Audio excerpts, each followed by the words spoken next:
Get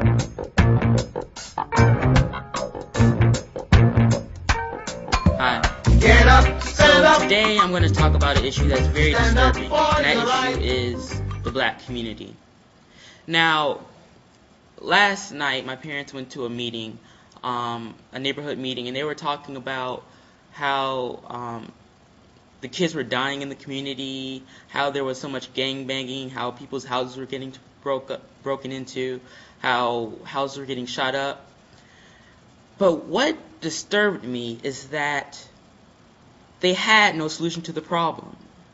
The alderperson's solution was to pray, and you know, praying is good, but we need the alderperson to give more of a radical solution, a solution that can happen right now that has immediate effect. This is a very bad problem. I mean, I am an African American male. I'm 13 years old. I'm a teenager. And that makes me a target in my community. That makes me a target to the gangbangers. But what's even worse is that it makes me a target to the government too. I mean, really, we have the government killing us. We have diseases killing us. But we also have ourselves killing us. We as black people are killing ourselves. We are hurting ourselves. How can any race thrive when they're killing each other off? This is a nightmare that we're living through. Black people, this is a nightmare we're living through. And me, like I said, I'm a target. So what am I supposed to do? Oh, don't let me forget. The two worst parts of this is that, first, when a lot of people in the community have actually been reporting the crimes, when they've been reporting suspicious activity, but the police don't do anything. And two, a lot of people who went to the meeting were threatened by the gangbangers that they would get their houses shot up, their cars blown up if they went to that meeting. That is truly disturbing. Now, if these people on the streets who are doing all these violent things, if they actually did these violent things with a purpose, then there could be change. If they weren't shooting each other, but shooting the people who oppress them, then maybe we could rise up. That would definitely scare America, I know that. But it's better than what we have now. But here, unlike the people at the meeting last night, I have a plan.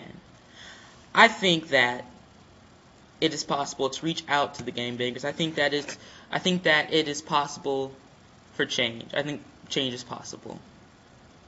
I'm not closed-minded. I'm rather open-minded.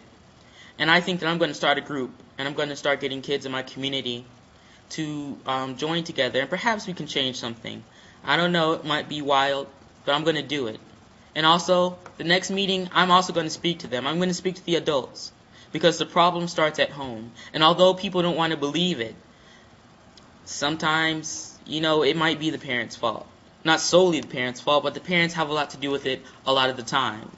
And so, I'm going to speak at the next meeting. That's the promise I'm making to myself. I'm going to speak at that next meeting. And I'm going to make sure that if they don't believe me, at least they heard what I have to say. I'm going to let the alderperson know. I'm going to let the city council know. If it's the last thing I do, I'm going to at least try to help my community. I'm going to at least try to, you know, just do what I can, you know. I'm not trying to, well, I am. I'm trying to start a revolution. People, we've got to change. We've got to do something. And everybody has a part. It's everybody's job. Not just my job. Not just my parents' job. Not just the politician's job. Not just the teacher's job. But it's the student's job. It's everybody's job. It's everybody who lives in the community. It's their job. This is our community, and we're going to have to take it back. Alright, Remix World. This is Mo Daddy, and I'm out. Get up, stand up. Stand up for your right. Get up, stand up. Don't give up the fight.